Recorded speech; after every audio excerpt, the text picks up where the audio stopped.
So next we're going to have Tsvetomira Angelova. Do you have your mic on? Okay, fantastic. Please come on stage. And she is an advocate for unschooling. And she lives in a remote village with her 3 kids. And so it's quite interesting to have a young family in a remote village. And, tell us more about it. It is. Thank you. Hello, everybody. My name is Tsvetomira Angelova, and I'm here to present you a very personal showcase. It's just a personal story of how we live and how we ended up here. It's a constant path we are going through. Some 10 years ago, we decided to move to live in a very remote village in the Eastern Rhodops mountain of Bulgaria. For those of you who are not familiar with the geography, this is in southeast Bulgaria, close to Turkish and Greek border. Our village is called Gornopole. It's only 50 people, including us 5, because we have 3 kids. And we're in the end of the road. There are not very many other people and villages and towns around. So this is me and my husband, Ivailo. We are biologists working in the field of ornithology, field research, conservation, science-based conservation. But we do many other things for living. Some people call us alternative for trying to live independently. The truth is that in different stages of our life, we put different sense of what is independency, what is self-sufficiency, and so on. This is us again in the field. We used to climb rocks, work with birds. Here is a young Egyptian vulture that we tagged with a ring to follow where the bird migrates. Our work was never from the type of 9 to 5. It was actually from 5 till midnight. So actually we worked a lot. We never went to work in office except for sending our financial report. So it was a very adventurous thing. We used to come in the city just to do our laundry and pay the bills. So at some point, 10 years ago, we decided we just don't have to go to the city. And we started a trial period, so-called. We moved to one village in our study area in the Eastern Rhodops. We rented this small house. The village was entirely consisted of Muslim Turkish population. Maybe some of you know that in that part of the country, a lot of the local people are Muslims. We were the only Bulgarian-speaking people in the village, so it was a very interesting experience to communicate with the local community. And we were the first holders of internet in the village. So actually, they put internet in the village for us in order to be able to work. And we started with agriculture, planting our own food on a very small scale, and with big fluctuations in the success, of course. We tried some permaculture. There were a lot of experiments at that time. At some moments, it was a complete failure with just 2 tomatoes for a salad. And we were very young, no kids. We were hitchhiking. We didn't care if we were going to sleep on the ground or somewhere else, on a bench or in a bed. We didn't care at that time. This is our neighbor who used to visit us very often. Here we are. So at some point, we decided that we need to really settle and have our own house, and started looking for one. The area is very cheap compared to, for example, to Sofia. Our house was only 7,000 euro, which is cheap, I guess.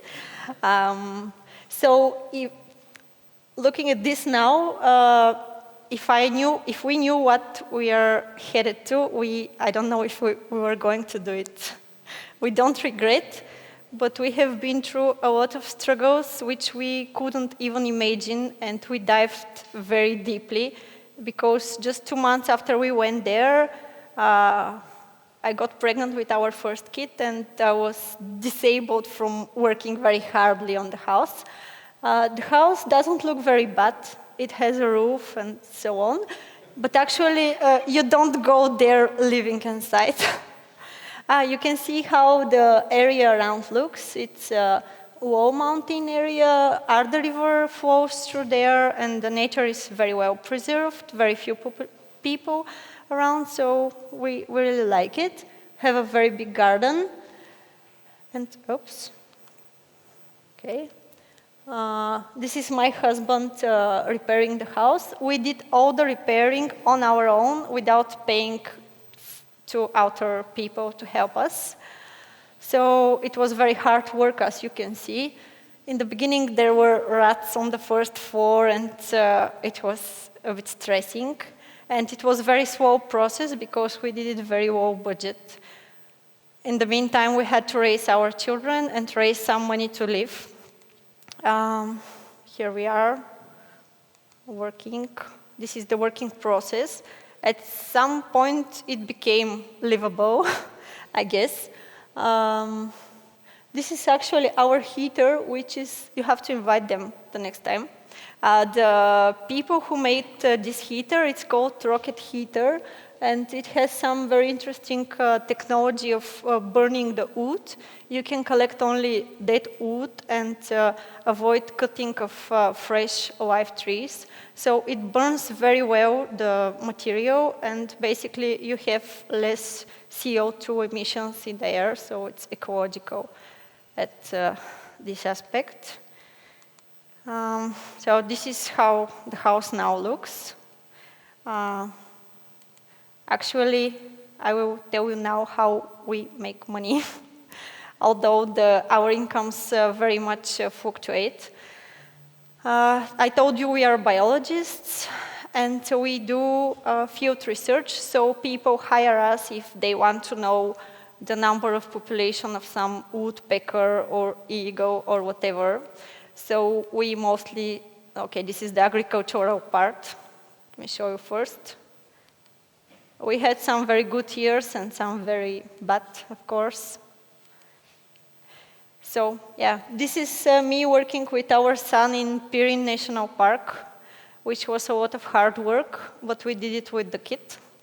And we didn't chase all the birds around with crying, as it happens now, because they are 3 now and more wild. So yeah, the main thing is we go somewhere to research something. My husband was recently in Oman, which is on the Arabian Peninsula, researching a certain vulture species. This is a very not constant job, so we get hired, we do the job, and we end up at some point with no money. We do translations for nature conservation organizations for different events. Like this one, we translate documents for those organizations.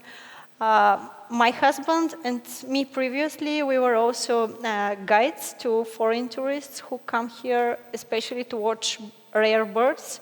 They have those checklists, and they're very eager to fulfill the checklist and to see the very rare birds. We developed the house for guests, so now people can rent our place at Airbnb platform and some other platforms.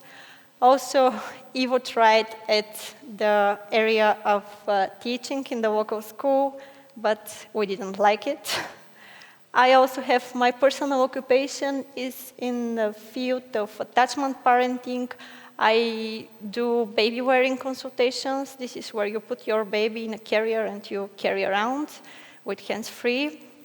This is, again, working in the field with our first baby.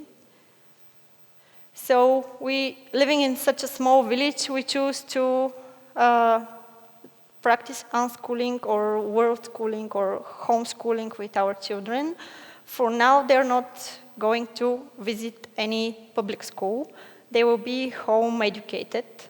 Actually, in this field, a lot of people I know are self-taught.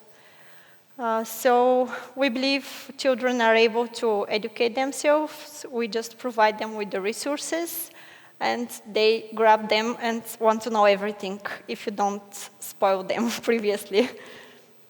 So we are very happy with the results, although our children are still small, but we believe that we will pick the fruits very soon. So we try to have the so-called free-range kids, allowing them as much freedom as possible. Of course, this doesn't mean that they're the only kings. This is a process, and we all participate. Here they are in the river. We spend a lot of time outdoors. Actually, we try only to sleep inside sometimes, and travel a lot. And we are a little bit struggling to find balance between being settled in our house with all the agriculture and producing your own food, and between the wish to travel the world and don't come home.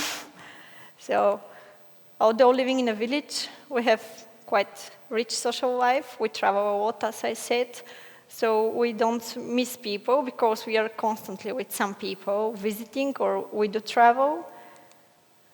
This is at Arda River.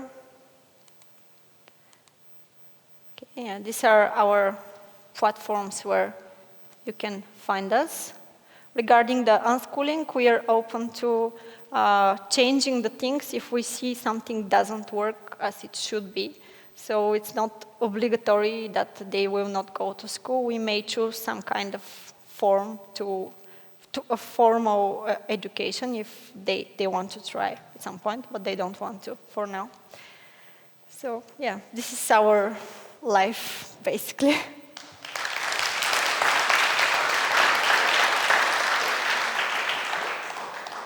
That's fascinating. You have a very interesting Thank life. you. Yes, it is. Does anybody else here live in small villages? No? I mean, I remember my great-grandparents, pra-pra-baba. I mean, they used to live like this, right? They used to build their own house, grow their own vegetables. You know, they didn't have a car, they had a donkey. We have one. And sort of, make do. You had a picture of your own eggs and your own veg. Yeah. And I don't want to sugarcoat it because sometimes it's very difficult. We have our own difficulties, but it's great still. So we have a question at the back of the room.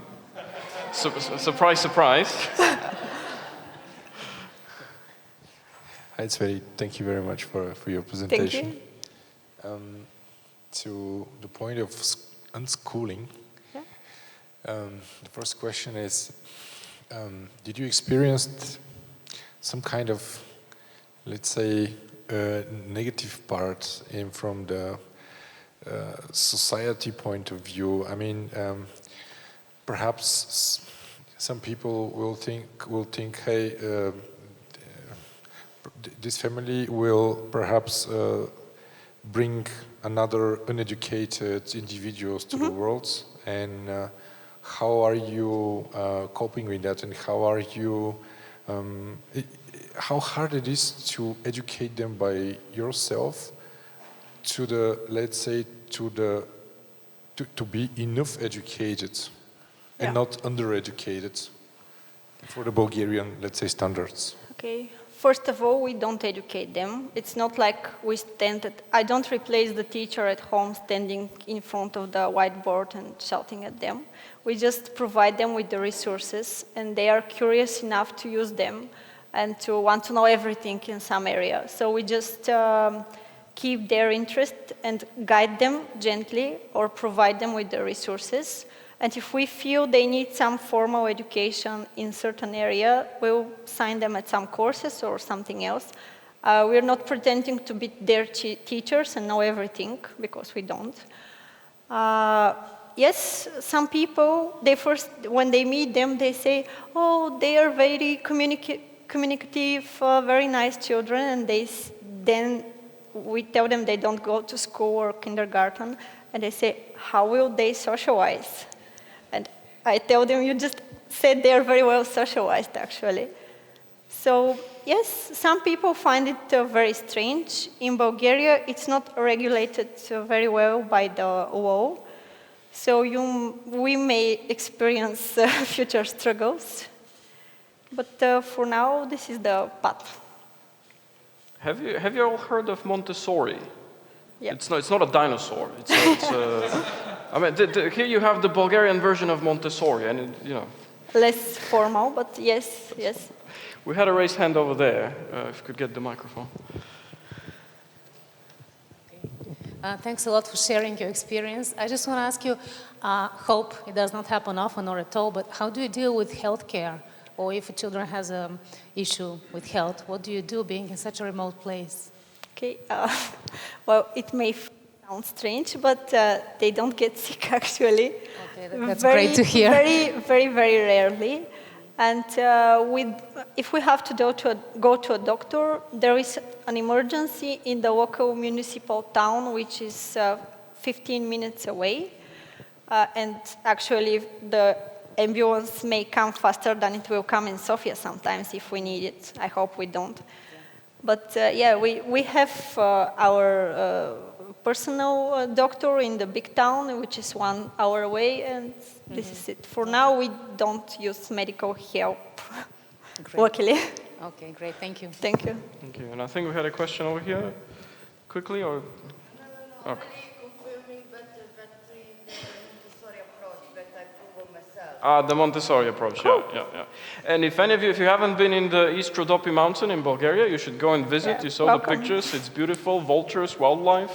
If you go on Airbnb and see a little house, it's the only house, that's their house. We have tomatoes. So thank you very much. Thank you.